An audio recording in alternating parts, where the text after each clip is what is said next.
We got 1, 2, 3, 4, 5, 6, 7, 8, 9, 10, 11. Full house. How are you? Good. How are you? Good, thanks. Yeah, we got a full house. All right. Good afternoon. Thank you. Welcome to the Thursday, February 12th, Wichita Area Metropolitan Planning Commission meeting. I am Chairperson Brian Fry. Thank you all for joining us. You probably noticed that we have fans because the air conditioning is out. Fortunately, it's a mild day, but hopefully we can get out of here before the temperatures heat up. Also, I'd like to recognize Sam, our Sedgwick County Councilor. She is retiring. This is her last meeting, so thank you for all the work you've done for this commission and the community. Thank you, and I just want to say that I have enjoyed my time here with you guys, and I am so impressed with all of the board members, the amount of time you guys have to spend on these matters and helping out the community, because we all know how well paid you are to do this. Well, Sam, thank you for everything you've done. Thanks for helping us. It's been a pleasure working with you. But we're not going to let you off easy. We still have the rest of this meeting to go. As I told Jenna, 8.5 working days and counting. All right. With that, Mr. Waddle, if you could roll the opening announcements. Yes, sir.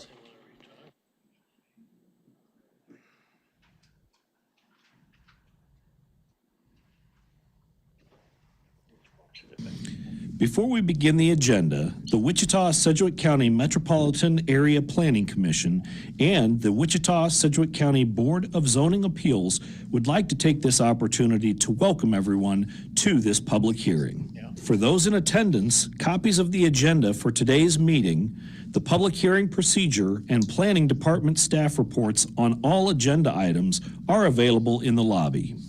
The Planning Commission's and the BZA's bylaws limit the applicant on a zoning, subdivision, or variance application and his or her representatives to a total of 10 minutes of speaking time at the start of the hearing on that item, plus up to 2 minutes at the conclusion of that hearing. All other persons wishing to speak on agenda items are limited to 3 minutes per person. However, if they feel that it is needed and justified, the chairman may extend these times by up to 2 minutes. All speakers are requested to state his or her name and address for the record when beginning to speak. When you are finished speaking, please share your name, address, and the case number on the sheet provided in the room. This will enable staff to notify you if there are any additional proceedings concerning that item. All speakers at the podium, please remove your face mask before speaking into the microphone. Please note that all written and visual materials you present to the commission and the board will be retained by the secretary as part of the official record. If you are not speaking, but you wish to be notified about future proceedings on a particular case, please provide your contact information to the Planning Department. The Planning Commission and the Board are interested in hearing the views of all persons who wish to express themselves on all the agenda items. However, we ask that all speakers please be as courteous and concise as possible and avoid long repetitions of facts or opinions which have already been stated. For your information, the Wichita City Council has adopted a policy for all city zoning items. A copy of this policy is available from the planning staff. The City Council relies on a written record of the Planning Commission hearings and does not conduct its own additional public hearings on these items. The decision of the BZA is final. Any appeal of a decision of the BZA is to the district court. All right, thank you. Next item is 1.2, the roll call of members present. Mr. Waddle? Yes, sir. Fry? Present. Aldridge? Here. Mater? Here. McKay? Here. Dool? Here. Bill Johnson? Present. High? Here. Klontz? Here. Warren? Here. Joe Johnson? Here. Miles? Zimmelman? Williams Bay? Sir, I show 13 members are present, and we have the one vacant position. All right, thank you. I also regret not mentioning this in my opening announcements. happy birthday to Philip Z. That's why he is not here today. So I'm going to make sure we include that in the minutes. Actually, he is working downstairs. Oh, He's okay. on a Hanson RFP. He's Sorry. off tomorrow. Yeah, tomorrow. Maybe okay. tomorrow. All right. Well, if you see him, wish him a happy birthday. Next item is 1.3, approval of the prior MAPC meeting minutes from January 15th. I show that all members were present. Move for approval. A motion to approve by Commissioner Joe Johnson with a second by Commissioner Cindy Miles. All in favor, say aye. Aye. All opposed, say nay. Motion passes unanimously. Item 1.4 is approval of the MAPC meeting minutes from January 29th, 2026. Commissioners Dool and Bill Johnson were absent. We have a motion to approve by Commissioner Miles with a second by Commissioner Williams Bay. All in favor, say aye.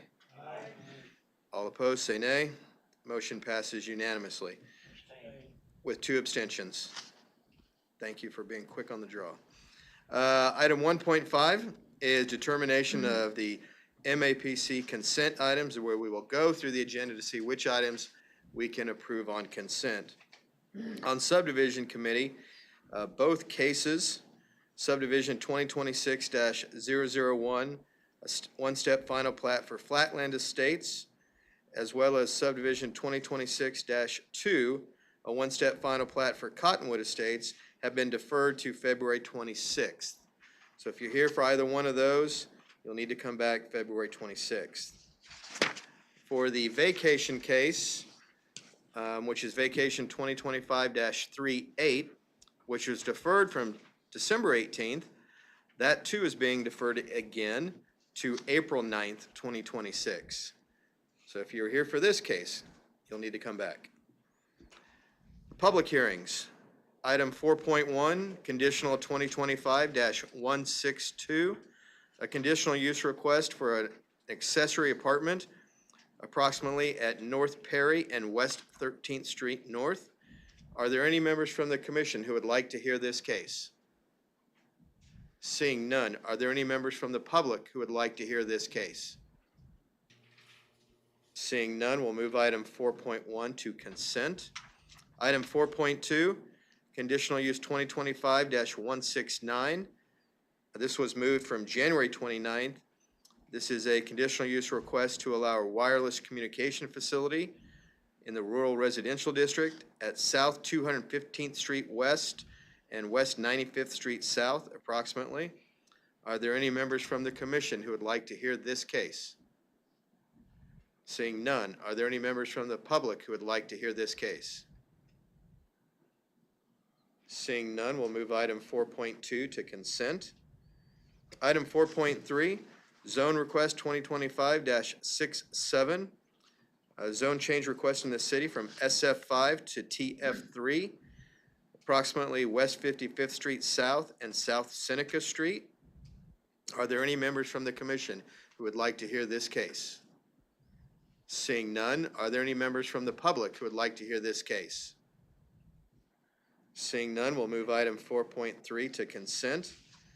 Item 4.4 is zone 2025-69.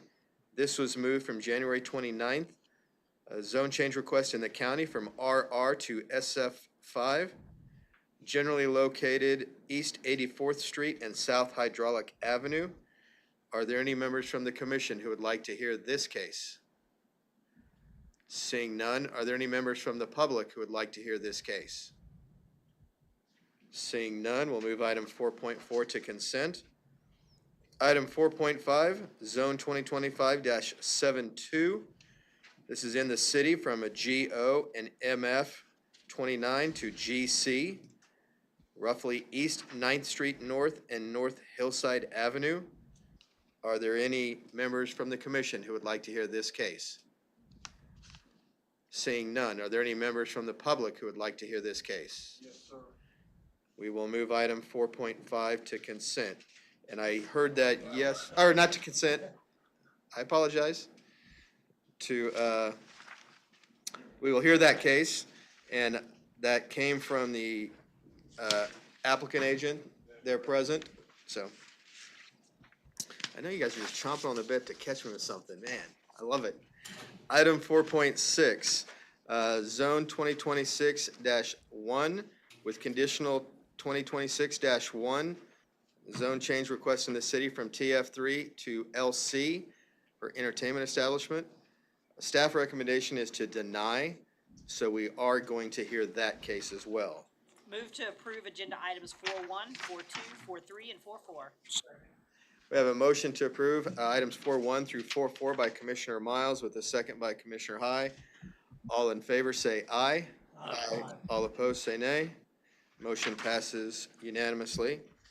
We will now recess. Item 1.6 is a recess to the Board of Zoning Appeals agenda. If you could pull that up for us. First item is to approve the prior BZA meeting minutes for January 29th. I show Commissioners Duell and Bill Johnson were absent. We have a motion to approve by Commissioner Williams Bay with a second by Commissioner McKay.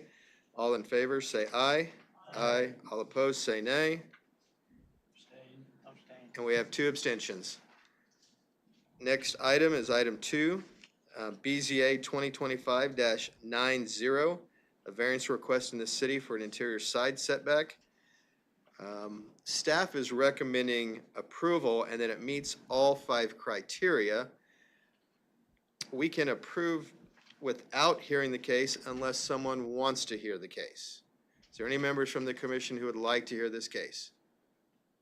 Seeing none. Are there any members from the public who would like to hear this case?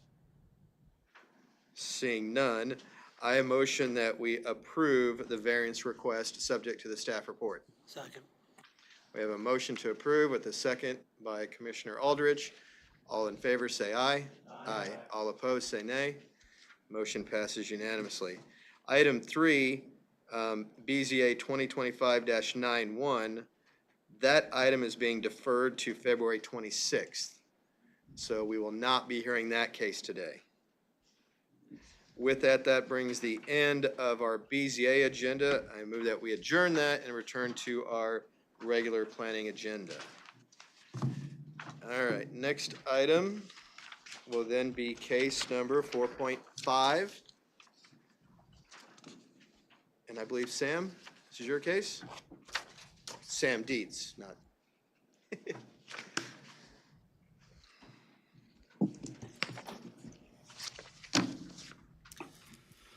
Good afternoon. Samuel Dietz, presenting planner.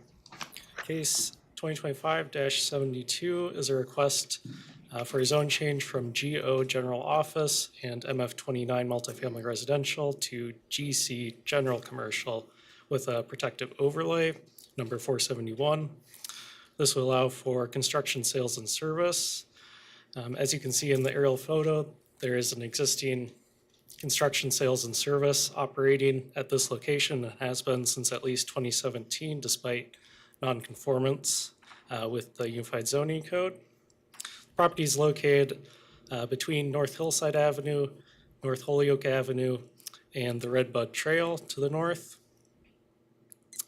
And this application is the result of a zoning notice of violation as a result of that non-conformance. As you can see in the staff report, the development standards would change as a result of this zone change. In addition, compatibility standards, landscaping, and screening would be required as per the Unified Zoning Code and Landscape Code. The applicant proposed a protective overlay, which would include a 20-foot landscaping and screening buffer where the property abuts North Holyoke Avenue and the TF3 zone properties to the south and east. Both the south and east, as you can see, have single-family residential uses, and so these areas would be required to have screening. The applicant did propose this additional as part of the overlay, however. Additionally, the applicant proposed that the second condition would be that uses are restricted to the general office district and construction, sales, and service. Staff did add 3 additional conditions to the protective overlay. Those were, first, that access to North Holyoke would be restricted, and the applicant shall remove all existing drive approaches, curb and gutter shall be constructed to city standards. Condition 2, no uses or improvements such as landscaping, fencing, or screening shall be located within any right-of-way without approval from the city of Wichita.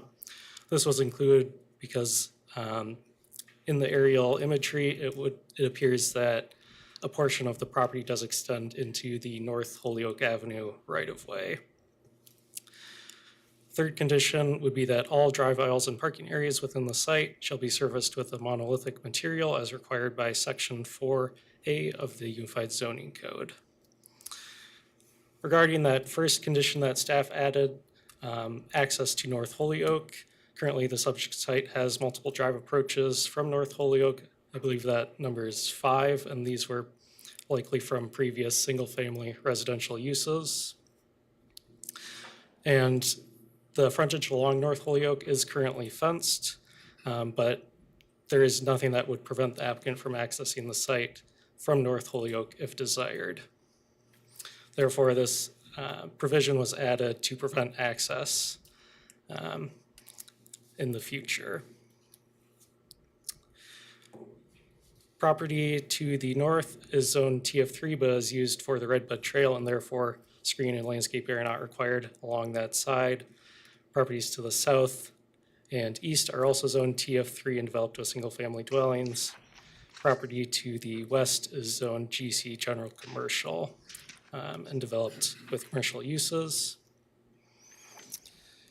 As far as public services go, the property is currently accessed from North Holyoke, or North Hillside Avenue, excuse me.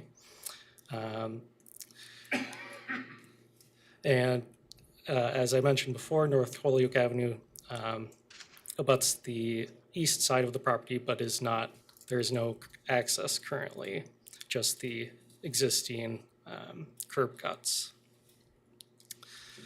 As far as conformance to existing plans, staff determined that the requested zone change is in partial conformance with the Community Investments Plan, the Wichita Places for People Plan, and the Central Northeast Area Plan. Based on these factors, staff did recommend approval, subject to the staff recommended protective overlay. However, this case did go to the District Advisory Board on February 2nd, and during that hearing, the commissioners recommended approval, but did remove the requirement that the applicant remove all existing drive approaches in that protective overlay. So the only change they made was to that condition was access to North Holyoke shall be restricted. Then they added a period and then removed the remainder of that condition. If we could go to the site photos, please.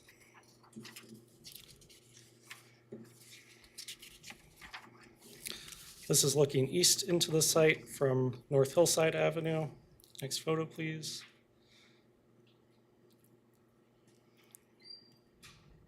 This is looking south away from the site along North Holyoke Avenue. Next photo, please. This is looking south into the site from the Redbud Trail.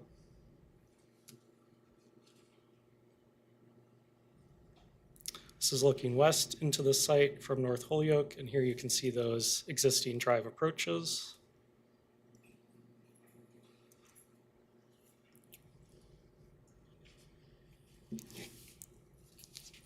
This is looking northwest into the site from North Holyoke.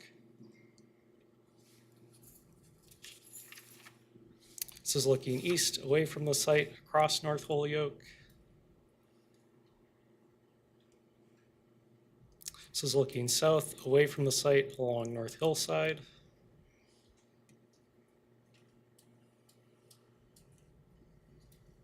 This is looking west away from the site across North Hillside.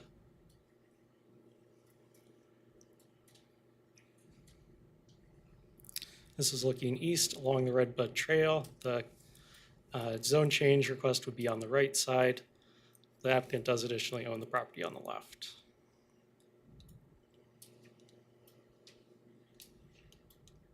And this is looking west along the Redbud Trail. And I believe that concludes the site photos. With that, I'll stand for any questions. Thank you, Sam. I just have a quick question regarding the DAB action related to item number 3 of the protective overlay. Are they removing all of that or just certain elements of that? What was their recommendation? Condition 3 would remain, but it would only be access to North Holyoke shall be restricted. And that would be it. The rest of that condition would be removed. So they would not have to remove the existing drives. It would not have to install gutters. That That's was their correct. action. Okay. And of course, we'll ask the applicant about that as well, but thank you. Any other questions for staff? Commissioner Mader? I think it's clear, but I'm not myself totally clear on it. On Holyoke, is there a sidewalk No, there is no sidewalk along Holyoke. to the fence is against the property line, Uh, on the based, property line? based on the aerial imagery, staff believe that the fence is slightly into city right-of-way, which is why that, I believe it was condition 4 of the protective overlay was added. So that would have to be moved back slightly, but it is near the property line. But it's not the full depth of the side, there's no sidewalk, so that's not there. No. Okay, thank you. Any other questions for staff? Seeing none. Thank you, Sam. Appreciate it. We'll now ask the applicant or agent to come forward, and you'll have up to 10 minutes. Please give us your name and address for the record. And Thank you, welcome Mr. back. Chairman, members of the Planning Commission. My name is Greg Ferris. I represent the applicant in this case.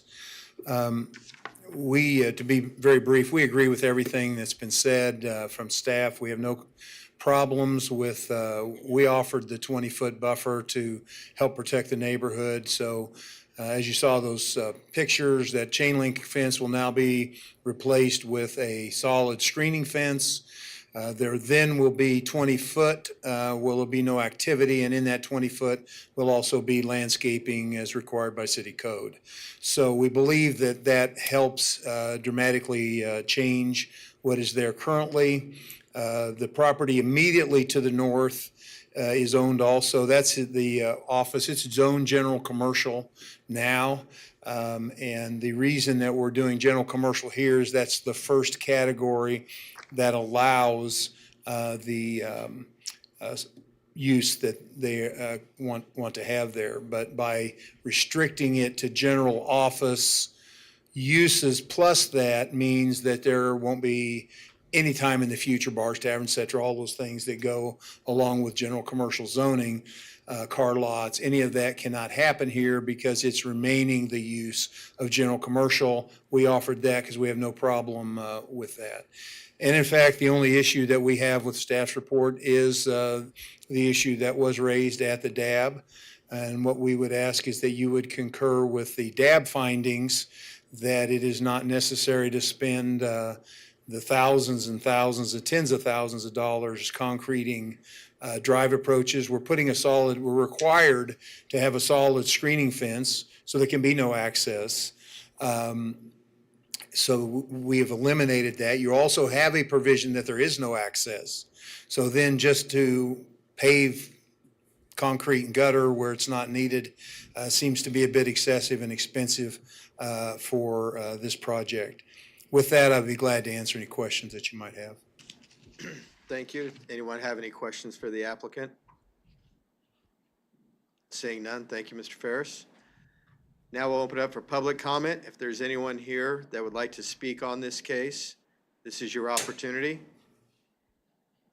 Anyone? Seeing none, we'll close the public hearing and bring it back to the board for discussion and consideration. Commissioner Aldrich. I'd like to make a motion that we approve the zoning request based on staff recommendations and comments, and also in replace of staff's recommendation on item number 3, that be changed to accept the district advisory board 1 recommendation.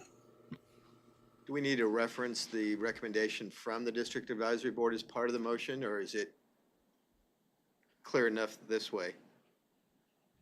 It's, I believe that staff are confident that you can do it just the way it's been vocalized Okay. because on the record, Sam did read out what the recommendation was from the DAB, so everyone should be clear. We have a motion to approve as spoken by Commissioner Aldrich with a second by Commissioner Warren. All in favor, say aye. Aye. All opposed, say nay. With one abstention. That would be Commissioner Williams Bay. All right.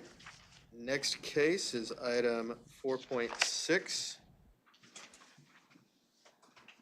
Welcome, Christina. Thank you, Chairman, Commissioners. Good afternoon, everyone. Christina Reith with Planning Staff here to present Zone 2026-1 with Con 2026-1. The applicant for this case has two requests. The first one is a zone change from two-family residential to limited commercial, and the second is a conditional use request to allow entertainment establishment in the city. The subject site is 0.35 acres in size, located at 1655 North Fairmount. It is currently developed with an unoccupied church. The applicant is requesting a zone change in conditional use in order to allow entertainment establishment in the city, which by definition is allowing live entertainment and alcohol for a capacity of less than 300 people. The applicant is requesting to have an event venue on site that allows for alcohol and live entertainment. Limited commercial district is the most restrictive zoning classification that allows for entertainment establishment with a conditional use. Section 3D6W of the Unified Zoning Code requires a conditional use for entertainment establishment when it is within 300 feet of residential zoning or a public park. And in this case, it is adjacent to two-family residential zoning to the south and west. By definition, the subject site would have capacity to serve alcohol and provide live entertainment if approved. The subject site is also listed on the Register of Historic Kansas Places and the National Register of Historic Places as a Fairmount Congregational Church. Under Kansas State Preservation Law, the Wichita Historic Preservation Board was required to review this zone change and conditional use request. It went to the Historic Preservation Board this past Monday, and they recommended approval 4-2 with the condition that it would be allowed only for an event center in the city or an entertainment establishment in the city. The site is subject to compatibility noise standards. No sound amplification system for projecting music or human voices shall be permitted on any property zoned neighborhood office district or more intensive if the music and or voices can be heard within any residential zoning district located within a 500-foot radius of the subject site. Solid screening that is 6 to 8 feet in height shall be provided on site where abutting or across the street from the alley from residential zoning districts. If a renovation occurs that exceeds 50% or more of the appraised value of the building, that site would be required to come in compliance with the Wichita Landscape Code. Section 4A of the Unified Zoning Code does not specify parking requirements for entertainment establishment in the city. However, there is a similar use for nightclub in the city, which is more than 300 persons with live entertainment and alcohol, and that is 1 off-street parking space per 2 occupants. The subject site does not have any parking. The applicant intends to utilize off-street parking on other properties. The applicant has indicated they would provide a parking agreement with the property owners to the south, west, and east. Required off-street parking spaces shall be located on the same zoning lot as the use the parking spaces are intended to serve, provided that the zoning administrator may permit up to 50% of the required parking spaces to be located on a remote lot. The zoning administrator, in conjunction with the planning director, may authorize up to 100% of required parking spaces to be located on a separate lot if the property meets the standards outlined in Section 4A10 of the Unified Zoning Code. In 2022, the Wichita City Council provided a planned unit approved an amendment to the planned unit development directly north of the subject site. And staff identified that most of the commercial development that we're seeing is going to be north of East 16th Street North. Development of commercial uses could be appropriate in the future if identified so by the community and intentionally directed by neighborhood plan specific to this area near Wichita State University. The Wichita City Council, going back to the PUD, ultimately denied the amendment from occurring south of East 16th Street North due to these concerns. But the character of the neighborhood is low-density residential. To the north, we have planned unit development and is developed with a single-family dwelling that has now been demolished. To the south and west, it is zoned TF3 and developed with single-family dwellings. To the east is zoned multifamily residential and developed with a single-family dwelling. In 1998, the subject site was granted a variance to reduce the compatibility setback from 25 feet to 4 feet and 8 inches on the south property line. And in 2006, the subject site was added to the state and national registers of historic places. The proposed application is not in conformance with the Community Investments Plan. The map identifies the area in which the site is to be located to be primarily appropriate for new residential uses. So that's areas of land that will be developed or redeveloped by 2035 with uses predominantly found in the residential category.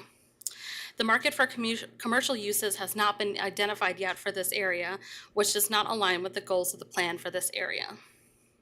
The plan's locational guidelines provide a decision-making framework regarding land use changes.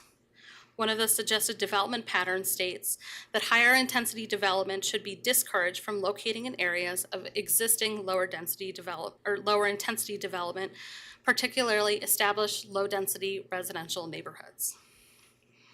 The requested zone change is not in conformance with the Wichita Places for People Plan. The Places for People Plan identifies the subject site as an edge along with the rest of the properties along East 16th Street North. And then an edge is the area in which the lowest intensity of uses are accommodated to better integrate into place into the surrounding neighborhoods. The plan does not identify small-scale commercial uses to be appropriate within edges of the established central area. And the requested zone change and conditional use are not in conformance with the Central Northeast Area Plan update. One of the top issues identified in the plan is that revitalization of the area should focus on rehabilitation, not demolition of existing homes. The applicant has indicated that they intend to demolish 2 single-family dwellings directly south to provide the required off-street parking, which does not align with the goals of this plan. Staff is recommending denial of the zone change and conditional use requests based on the golden factors that are listed in your staff report.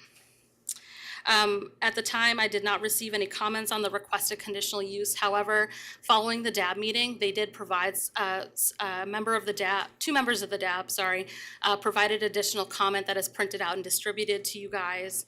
And then during the DAB meeting, or prior to the DAB meeting, we drafted up a list of alternatives. Should the zone change request and conditional use be approved, that we recommend that you adopt alternative findings. And we have a list that includes hours of operation, prohibition of outdoor amplified music, and I'm sorry, I don't have the piece of paper in front of me, but hours of operation is key to this one.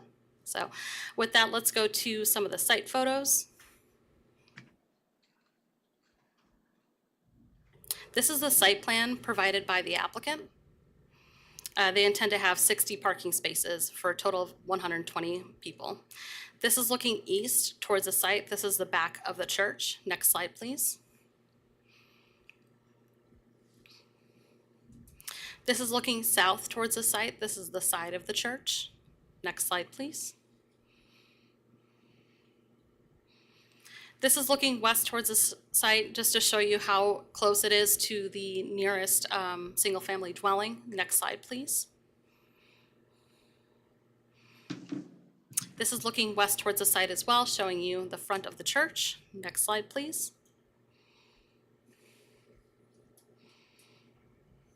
This is looking north away from the site, and again, this single-family dwelling has since been demolished. Next slide, please.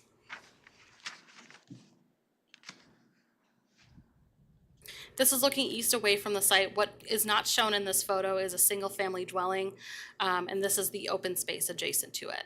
Next slide, please. And that concludes my site photos, and with that, I will stand for any questions. Thank you. Thank you, Christina. Nice job.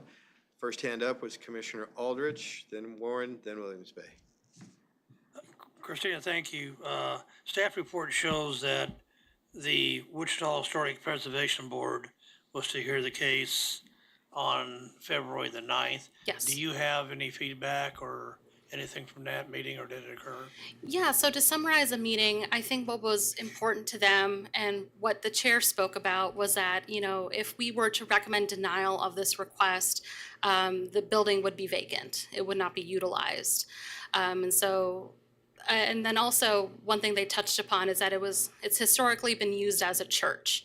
And the church can sometimes provide weddings, provide events for, you know, parishioners. And so, you know, in terms of the use, there isn't that much of a difference between what the applicant is proposing and what it has historically been used for. Okay, thank you. Commissioner Warren. Christina, my question's similar to the last. What was the vote count? For the Historic Preservation Board was 4-2. For the DAB, it was 6-2. Yes, so the DAB recommended approval 6-2 with the conditions that are listed in red in the paper provided in front of you. Thank you. So all the conditions are the same except for the hours of operation that are slightly different. You done? Commissioner Williams-Bay, and then we'll go to Commissioner Mader. They will be serving alcohol at this event center? Yes. Okay, thank you. Yep. Commissioner Mader, and then Commissioner High.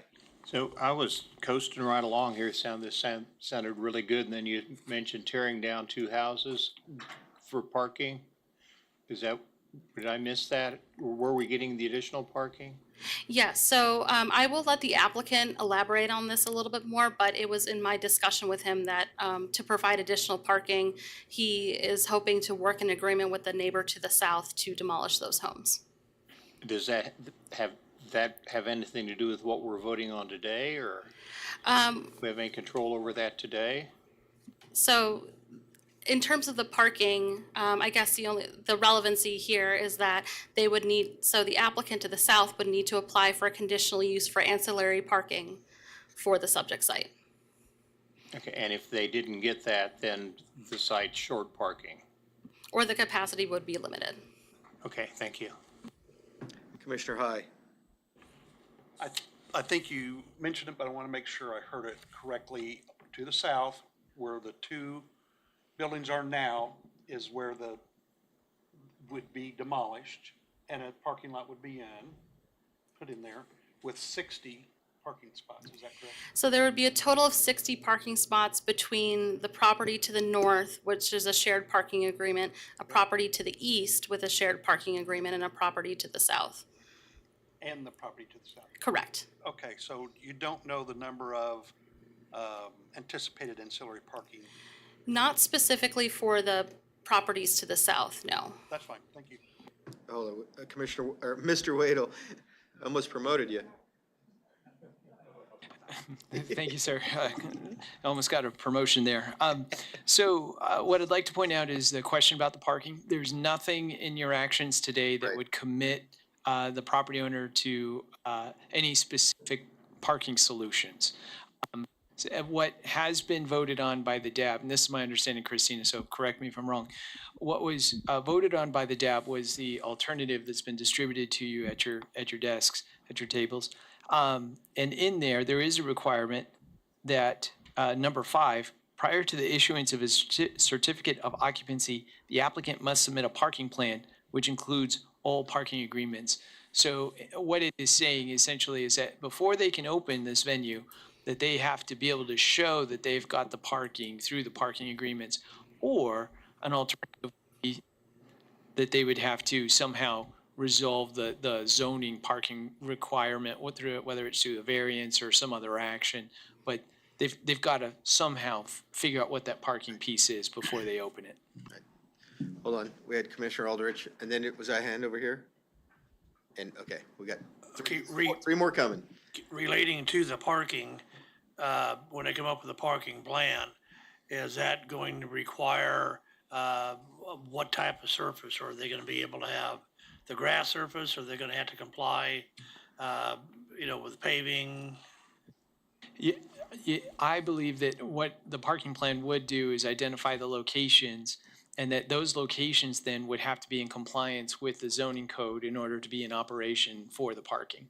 So, for instance, if they did the one across the street and there's already a paved area, but if they wanted to exceed that and go into the grassy area, the zoning code for that particular property would require that they would have to have that paved or surfaced. Yep. Okay, thank you. Commissioner Miles is next, then Williams Bay, then Dool. And Joe Johnson. So I guess my understanding is if we approve this, we're basically encouraging in some way the destruction of two properties in order to accommodate parking for this facility. What I would offer, you phrase that kind of like a question, kind of the way it was said anyway. So what? So that's my question. So what I would offer is the planning commission or individual commissioners can use this as an opportunity to share their thoughts on that potential parking solution that the applicant has indicated. But at this point in time, I don't know that there's nothing directly or obvious to me that you would do that would either prevent or encourage him to utilize that other than just making general comments. So I guess the long and the short of it is, I would encourage you to please share your opinion with the applicant, but at this point, I don't believe that there's anything in any of the language that's been approved that either directs him to destroy those houses or not to destroy those houses. Okay, we can hear from the applicant related to that as well. So next on the list was Commissioner Williams Bay. Yes, Christina, you probably mentioned this, but is a lot across on the east side of Holyoke, is that paved? Yeah. And Yes, this is it- section here is paved. but not the entire lot? Correct. And that's not owned by the applicant? It is not owned by the applicant. And that's part of the shared parking agreement that he's, The anticipated shared Okay. parking agreement, okay, yes. thank you. Commissioner Dool. This may be a question for the applicant, but I'm not quite clear on what the operation is going to involve. I've heard it been referred to as a venue. The request says an entertainment establishment in the city. I don't know if this is something that is going to be rented out from time to time for events. It doesn't say event center. Or is this going to be open all the time as a bar and a restaurant or whatever? I'd like some more clarification on that. Yes, so the difference between event center in the city and entertainment establishment is the provision of live entertainment and alcohol. That's what triggers the entertainment establishment, whereas event center doesn't necessarily have live entertainment. This Is that- request does. Yes, this Because does. this entertainment establishment would allow live entertainment and alcohol. Yes. Thank you. Commissioner Joe Johnson. Am I interpreting this correctly, that the DAB actually allowed later Hours. night? That's correct. And earlier hours. Yep. That's interesting. They expanded the window quite a bit. Any other questions from the commission? Seeing none, we'll now, thank you, Christina. Thank you. We'll now ask the applicant and/or agent to come forward. You'll have up to 10 minutes. Please give us your name and address for the record and your role in the case. Good afternoon. My name is Lamont Love. I am the owner and operator of Fairmount Venue, LLC. Current address is 11448 East Pine Meadow Court. First of all, I just want to thank you guys for your time. I want to acknowledge District 1, who has supported the vision to make the community better with the venue, along with historic preservation, a property that I had acquired 3 years ago that was not being preserved. My agent had shared with me the property. It's a beautiful space. It was not being cared for. I saw a vision for the community. I grew up in that neighborhood, and I wanted to bring value back to it. And I'm thankful for the WSU representatives who have also supported me in this, along with Mark Farha and Storytime Village, who are our adjacent neighbors who are willing to provide that conditional use parking. This is going to be a space to create memories of weddings, birthday parties, conventions, not a space to create chaos in an unsafe space for our community.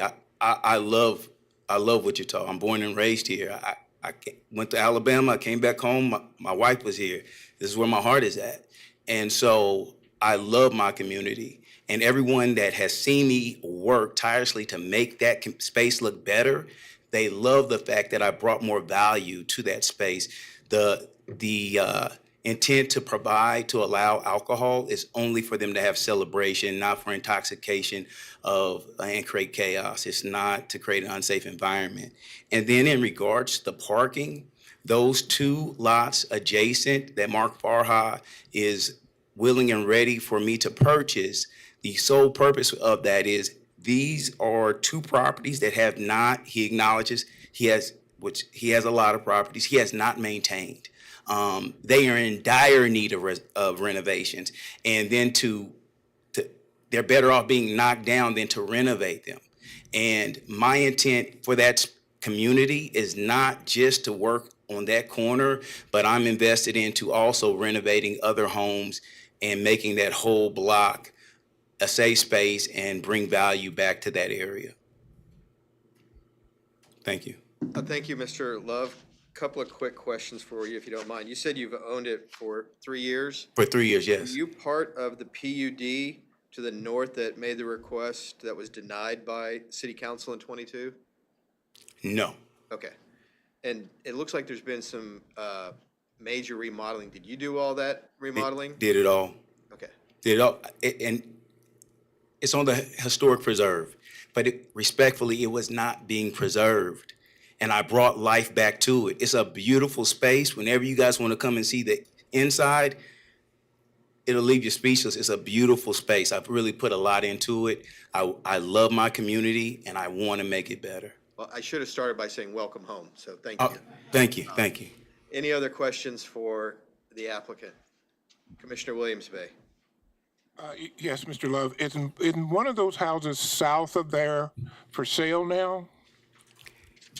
Yes, it is. Okay. And my intent is to acquire that property as well. I want to bring life back and a standard back to that whole block. But it's a third house, the third lot, house down. No, I believe it's the 6th lot down. 6, okay. Yes. Okay. Thank you. Commissioner Miles and then Commissioner Aldrich. So if this was allowed, what efforts will you take to reduce the noise to where because this is located really close to houses, and I know that, if my neighbor, and I live on a 1-acre lot down the street, blares music until 11 or 12 o'clock at night, that's really going to interrupt my peace. So this is in the center of a lot of residential houses. So tell me, what are you going to do to help with the soundproofing so that music that you're playing inside that building till midnight doesn't impact their peace in their homes? Well, though this is a historic preservation building and it's very well insulated, I don't have a professional sound system that I've put in there just yet, but I've tested the sound and does not alert the neighbors that would be adjacent. For one, as I said, the property again, which is in dire need of renovations and just a whole new repair, just to demolish it, it's usually vacant. No one's in that home.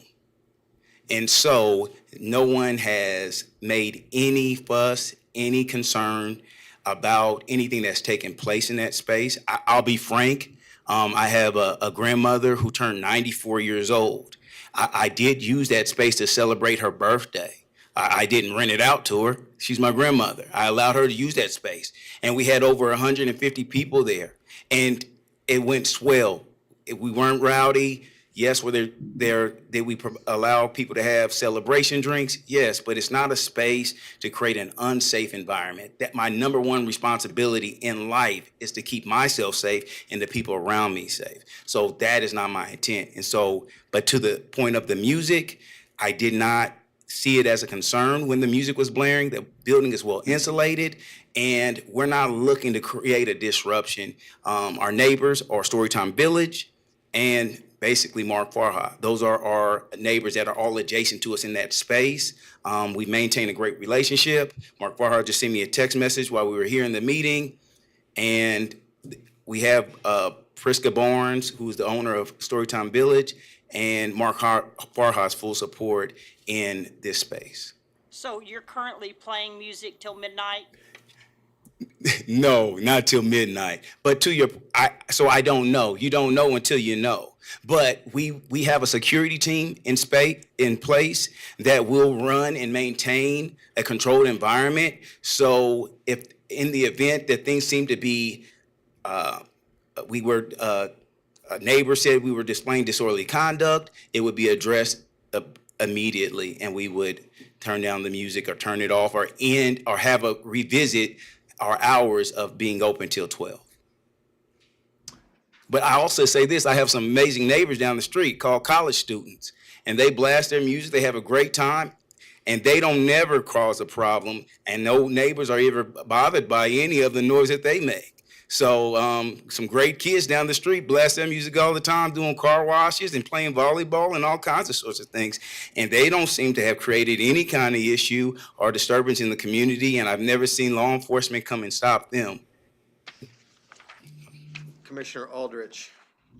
Yeah, I'm glad that your 90-year-old grandmother didn't get too wild on you. No, but she's full of life. You got to see her. What things concerns me the hours a little bit, especially on DAB recommendations for Sunday at 6 a.m. I hope everybody's getting ready for church, but that seems a little too early for me. So, do you have any issues with staff recommendations as far as their hours? No, and when we say 6 a.m., 6 a.m. is the sole purpose for 6 a.m. is set up. And so I will tell you this, before I presented this proposal, when I first acquired the property, I did lease it out to 2 religious platforms. And one of them had over 100 members, and they were taking up parking on every side of the street, on 16th Street and on Fairmount. And so, but to your point, on Sundays, it's only to do setup at 6 o'clock in the morning. It's not to create a disturbance or to start a party. That's not the intent of early mornings. I think you misunderstood my question. Are you good with staff's original recommendations on the hours and not the district advisory boards? Because I still think even for setup, I think 6 a.m. is a little early. And there are other neighbors around there. Yeah, well, I agree and disagree. The 6 a.m. is not, there's no music blasting. There's no lawnmowers going. There's no chainsaws going. It's just people going inside the building, whether it's through the elevator or up the stairs, bringing in equipment and supplies solely for setup, not to make a ruckus or any noise. We've never had an event, or we never intend to probably have an event that's going to start at 8 o'clock unless when we had the churches that were renting out that space during that time. So there was nothing that took place in the early morning that created a disruption. Yeah, I get that, but if this is approved with these hours, we're also, if somebody wants to blast the music, they can, based on that approval, the way I understand it. Well, in our policies, that's not approved. Our policies will not allow and do not allow music to take place at 6 o'clock in the morning. Thank you. Thank you. Mr. High, Commissioner High. Yeah, Mr. Love, have you reviewed the alternatives and the DAB recommendations? In regards to the times? Well, and all of the DAB recommendations that are on this sheet. Yes, I did not bring them with me to combat with you. What's the main one that you're? Oh, I'm just saying, if we approve this with these alternatives, are you okay with that? So staff prepared a report that original was denial. Then they provided a secondary report that said, if the commission wanted to approve it, these are the conditions. Commissioner High is asking, are you in agreement with those Yes. conditions? Yes. With the additional request by the DAB for the different hours? Correct.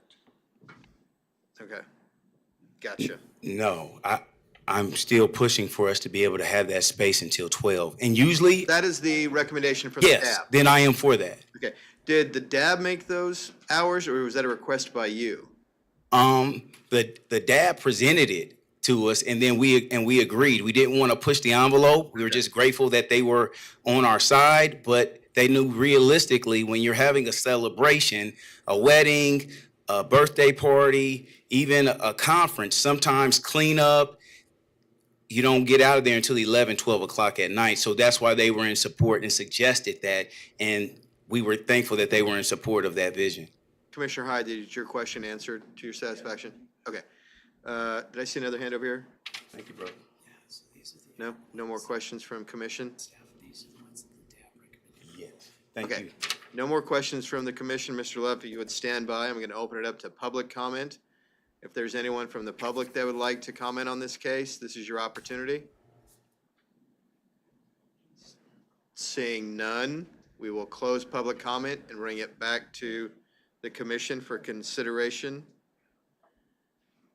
Commissioner Klontz. Mr. Chairman, I will abstain from this. The developer who owns the properties to the east is one of my clients. Okay, thank you. Did I see a hand? Commissioner Warren. I would move to find that the alternative wording from the staff should be in place, and I agree with the DAB recommendation, so I would include their hours. Who is the second? Okay, so we have a motion to approve via the alternative findings by staff with the DAB recommended hours. That was made by Commissioner Warren with the second by Commissioner High. All in favor, say aye. Aye. All opposed? No. Okay, so quick show of hands on the noes. Commissioner Aldrich, Commissioner Miles, and then what abstention from Commissioner Klontz? And just for clarification, my no is strictly because of the hours. I think, Right, I think the hours aren't good. understood. Mine as well. All right, Commissioner Williams-Bay, you have a comment? Yes, I'd just like to say I had the opportunity to go by this facility before and after the remodeling, and the changes are unbelievable. Yeah, it looks very nice. Thank you. Wish you success, sir. That motion was approved. Item 5 is non-public hearing items. I do want to, quick discussion before we leave as a body. There has been a suggestion that we change our order a little bit for our agendas and move the BZA appeals to the end of the agenda instead of breaking it up in the middle. Because currently, as you all know, we go through and we approve all the consent items, and then we hear the BZA. It's been suggested that we just go ahead and move BZA to after all of our public hearing cases. Does anyone have any thoughts or heartburn over that? Commissioner Warren?